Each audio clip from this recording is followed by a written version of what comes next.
Members of the UN General Assembly vote to reject Russia's annexation of 4 Ukrainian territories that it partially occupies. Kyiv says it's captured more settlements near Kherson in the south, while residents of newly liberated eastern areas remain without key services.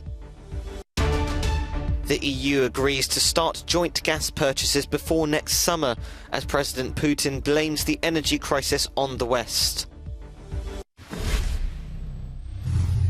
Territorial integrity of Ukraine. Members of the UN General Assembly have voted overwhelmingly to condemn Russia's annexation of 4 Ukrainian regions.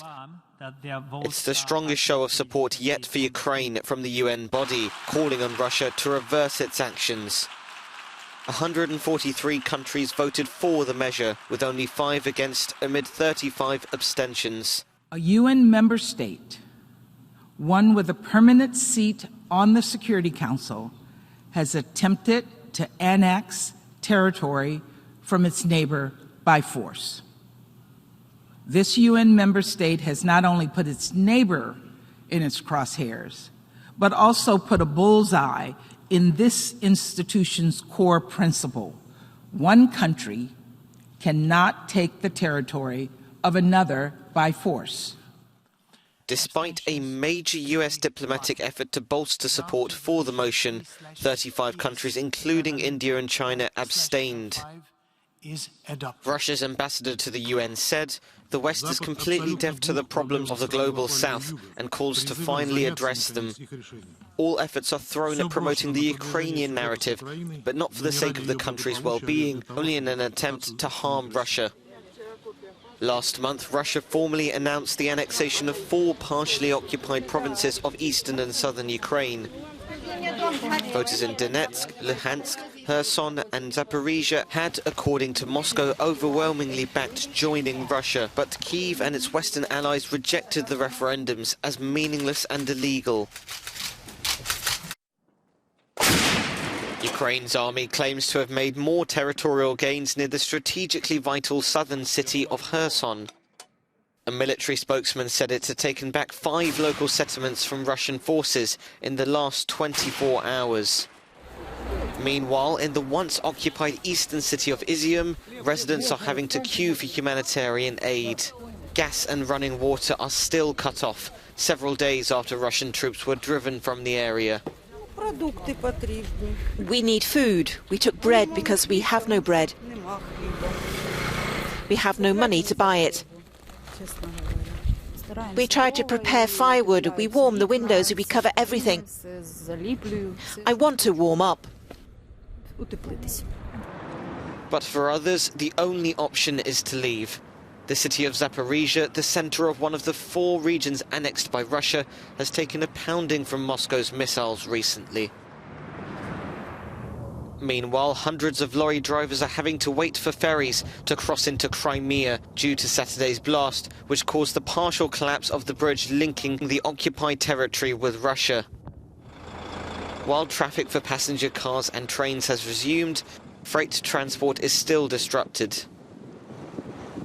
Russia says it's detained 8 people over what it's calling a terrorist attack.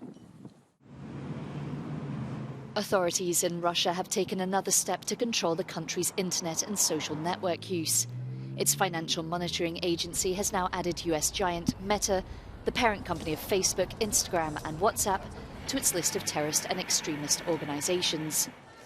In March, Moscow banned Western social networks, saying they tolerated Russophobia.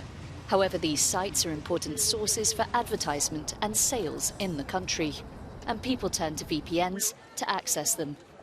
It is now possible for the Kremlin to take increased legal action against users of these networks. The agency's decision to label Meta extremist puts the company in the same category as right-wing nationalist groups and Russian opposition groups, as well as foreign terrorist organizations, including the Taliban. Energy ministers of the European Union have reached a general consensus to start joint gas purchases before summer 2023. At their meeting in Prague, EU Energy Commissioner Kadri Simpson said gas prices remain unstable and more measures to alleviate the crisis, including the need to further reduce gas consumption, were needed. The Russian pipeline flows have dropped under 10%, and attacks on EU's energy infrastructure increase the uncertainty further. This is why the Commission is working to present a package of proposals on the 18th of October, and it will not be the last such package, as we must continue to develop our tools and adjust our approach as the situation develops. Earlier, at an energy forum in Moscow, Russian President Vladimir Putin claimed his country was a reliable energy supplier and blames the West for disruption to the energy market.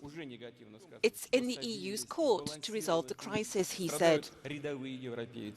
Gas bills have more than tripled in a year. Their population, as in the Middle Ages, began to stock up on firewood for the winter. What does Russia have to do with it? And they are constantly trying to blame their own mistakes on someone, in this case on Russia. It's your own fault. Since Russia's invasion of Ukraine, EU nations have been making efforts to use less Russian energy, as Moscow is using the revenues to fund its war. Together with steep cuts in supplies from Russia, the 27-nation bloc is reeling from gas prices almost 90% higher than a year ago. Striking employees at this oil refinery in Normandy are reeling after the government announced it will use its emergency powers to force staff back to work. French Prime Minister Elisabeth Borne gave the order yesterday in a bid to tackle ongoing fuel shortages. But union reps say they will go to court to get the requisition cancelled. You have to know that we are going to fight against this because it clearly challenges the right to strike. We are saying, unfortunately, we are no longer in a state of law and freedom. Our right to strike is under frontal attack, but we are not going to let it happen. Workers who refuse to return to work could face fines or jail time. The strikes affect 6 of the country's 7 refineries, 2 of which are owned by Esso ExxonMobil, while its rival Total Energies owns the other 4. The CGT union says strikers at Total Energies have renewed their calls for a 10% pay rise in line with inflation and soaring energy bills, while left-leaning political parties have vowed to march on Sunday against the cost of living crisis. The blockade has resulted in huge queues and fuel shortages at several filling stations around the country, particularly in Paris. Some departments have also introduced pump rationing to a maximum of €30 of fuel per tank. Today, new elected lawmakers will sit in Parliament for the first time. They will have to choose the new heads of both the Senate and the lower house. This is an important step ahead of political consultations, which are due to begin in the next few days. And it looks like political parties have already reached an agreement on the 2 new appointments, which are going to be confirmed by this Friday at the latest. Now, political consultations will be quick. They will last a couple of days, and that's given how clear election results have been, and they will lead to the official appointment of Giorgia Meloni as Italy's new Prime Minister. But today also, Silvio Berlusconi will make his political comeback. 9 years after he was forced out of Parliament for tax fraud, the former 3-time Prime Minister, who's now 86-year-old, will sit in Parliament again after winning a seat in Italy's Senate. As we know, he's the leader of Forza Italia, which together with Matteo Salvini's League Party is part of Meloni's ruling coalition. He said he would be a pro-European voice and what is expected to become Italy's most right-wing government since World War II. Giorgio Orlandi for Euronews in Rome.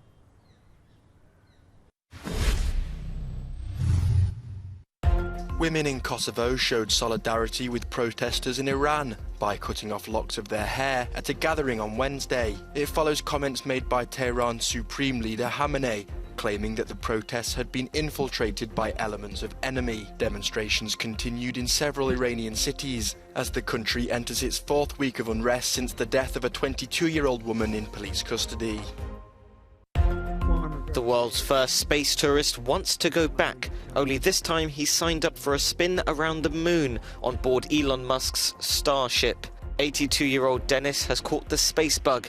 He's so addicted to spaceflight, he's prepared to spend more than the $20 million the last trip cost. His week-long moonshot will bring him within 200 kilometers of the far side of the moon.